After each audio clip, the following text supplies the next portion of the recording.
আপনারা ইতিমধ্যেই জানতে পেরেছেন যে অন্নপূর্ণা ভাণ্ডারের বেনিফিশিয়ারিদের ভেরিফিকেশন করা হবে। যারা অলরেডি লক্ষ্মী ভাণ্ডারের টাকা পেত তারা সরাসরি কনভার্ট হয়ে যাবে অন্নপূর্ণা ভাণ্ডারের প্রকল্পে। সেক্ষেত্রে কিছু শর্ত আছে, সব যে কনভার্ট হয়ে যাবে সেটাও নয়। তো আপনারা ভিডিওটি শেষ পর্যন্ত দেখতে থাকুন, তাহলেই বুঝতে পারবেন। আপনাদেরকে বলি, বর্তমানে দুইভাবে ভেরিফিকেশন হচ্ছে, তবে কিছু কিছু ব্লকে অর্থাৎ আমার দেখা যে নর্থ 24 পরগনাতে কিন্তু অনলাইন ভেরিফিকেশান চলছে।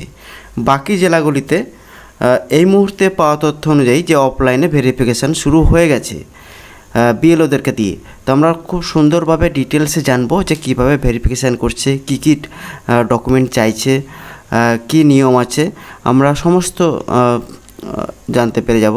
তো শুরু করার আগে আপনাদেরকে বলি, আপনারা চ্যানেলটাকে সাবস্ক্রাইব করুন, তাহলে এরকম মূল্যবান তথ্য আপনারা পেয়ে যাবেন। তবে চলুন শুরু করা যাক। পশ্চিমবঙ্গ সরকারের নতুন নির্দেশিকা অনুযায়ী বুথ লেভেল অফিসারদের অর্থাৎ বিএলও অন্নপূর্ণা ভাণ্ডার ও অন্নপূর্ণা যোজনা সফলভাবে বাস্তবায়নের জন্য অত্যন্ত গুরুত্বপূর্ণ এবং মাঠ পর্যায়ের দায়িত্ব দেওয়া হয়েছে। আচ্ছা, তারপরে দেখুন, এ বিষয়ে বিএলওদের মূল ভূমিকা ও কাজগুলি নিচে বিস্তারিত দেওয়া হলো। কী সেই কাজগুলি দেখি। বাড়ি বাড়ি গিয়ে সরেজমিনে তদন্ত অর্থাৎ ফিল্ড লেভেল সার্ভে। বিএলওদের প্রধান কাজ হবে নিযুক্ত বুথ এলাকায় সরাসরি ফিল্ড সার্ভে বা মাঠ পর্যায়ে গিয়ে অনুসন্ধান চালানো। আবেদনকারী বা বর্তমান উপভোক্তাদের দেওয়া তথ্য বাস্তবে কতটা সঠিক তা তারা সরাসরি খতিয়ে দেখবেন। আচ্ছা, ডেটাবেস শুদ্ধিকরণ ও যাচাইকরণ। তালিকায় থাকা নামগুলো পুঙ্খানুপুঞ্জ যাচাই করে বিএলওরা ভুয়ো বা অযোগ্য এবং নাম দুবার থাকা উপভোক্তাদের চিহ্নিত করতে সাহায্য করবেন। আচ্ছা, তারপরে দেখুন, মৃত ও স্থানান্তরিত উপভোক্তা চিহ্নিতকরণ অর্থাৎ ডিজিজ অ্যান্ড শিফটেড কেস। যে সমস্ত সুবিধাভোগী ইতিমধ্যে মারা গেছেন কিংবা এলাকা ছেড়ে অন্য কোথাও চলে গেছেন শিফটেড, তাদের নাম তালিকা থেকে বাদ দেওয়ার জন্য বিএলওরা কাজ করবেন। তারপরে দেখুন, পূর্বের এসআইআর ও নির্বাচনী ডেটা ক্রস ভেরিফিকেশন অর্থাৎ বিএলওরা স্পেশাল ইন্টেনসিভ রিভিশন এবং বিগত নির্বাচন থেকে পাওয়া তথ্যের সাথে বর্তমান তালিকা মিলিয়ে দেখার কাজ করবেন। এর মধ্যে রয়েছে কি কি আছে দেখুন। এসআইআরের খসড়া তালিকা থেকে পাওয়া প্রায় 58 লক্ষ ASDD তথ্য যাচাই করা, অর্থাৎ এতে হচ্ছে অ্যাবসেন্টি, এসে শিফটেড, আর ডিতে ডেথ, আর একটা ডিতে হচ্ছে ডুপ্লিকেট। শুনানির পর বাতিল বা অমীমাংসিত হওয়া প্রায় 6 লক্ষ আবেদনকারীর বর্তমান অবস্থা খতিয়ে দেখা। তারপর দেখুন, 2026 সালের বিধানসভা নির্বাচনের সময় ভোটার স্লিপ বিতরণ এবং পরবর্তী ASDD ফলাফলের তথ্যে সাহায্য নেওয়া।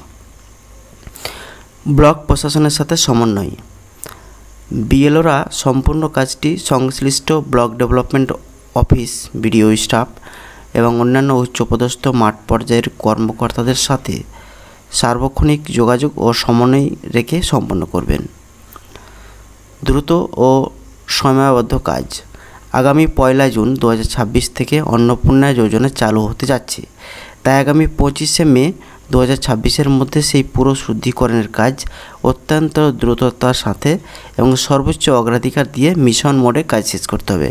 তো আপনারা বুঝতেই পারলেন যে 25 মের মধ্যে কিন্তু এটা কমপ্লিট করতে হবে, তার কারণ 1 জুন থেকে কিন্তু টাকা ঢুকতে শুরু করবে। সংক্ষেপে বলতে গেলে, বুথ স্তরে কোনো উপভোক্তা প্রকৃতই পাওয়ার যোগ্য আর কি অযোগ্য তা সরাসরি যাচাই করে সরকারের কাছে সঠিক রিপোর্ট পৌঁছে দেওয়ার মূল দায়িত্বটি থাকছে বিএলওদের কাঁধে। পশ্চিমবঙ্গ সরকারের নতুন নির্দেশিকা অনুযায়ী বুথ লেভেল অফিসারদের অর্থাৎ বিএলও অন্নপূর্ণা ভাণ্ডার ও অন্নপূর্ণা যোজনা সফলভাবে বাস্তবায়নের জন্য অত্যন্ত গুরুত্বপূর্ণ ও মাঠ পর্যায়ের দায়িত্ব দেওয়া হয়েছে। তো দর্শক মণ্ডলী, আপনারা জানতে পারলেন যে কিভাবে ভেরিফিকেশান হবে। আপনাদের বাড়ি গিয়ে গিয়ে ভেরিফিকেশান হবে। তবে বলি, এই 25 তারিখের মধ্যে, আজকে কত তারিখ? আজকে 22 তারিখ, দিনের মধ্যে সমস্ত ভেরিফিকেশান করা কিন্তু সম্ভব নয়। কিছু তো একটা করবেই। আমার মনে হয় যে বিশেষ করে যারা এই এসআইআর নাম বাদ গেছে বা আপনার অ্যাবসেন্ট আছে, তারপরে আপনার ডেথ হয়ে গেছে বা ডুপ্লিকেট, আমার মনে হয় এই সমস্তগুলোই ভেরিফিকেশান করবে। সব যদি ভেরিফিকেশান করতে যাই তাহলে কিন্তু সময় পাবেন। এই যে বিএলওরা দায়িত্ব পেয়েছে, এই বিএলওরা কি দিনের মধ্যে সমস্ত দায়িত্ব ফুলফিল করতে পারবে? আপনারা আপনাদের মূল্যবান কমেন্ট করুন কমেন্ট বক্সে।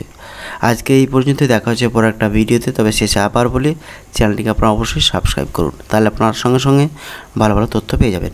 ধন্যবাদ, আজকে এই পর্যন্ত।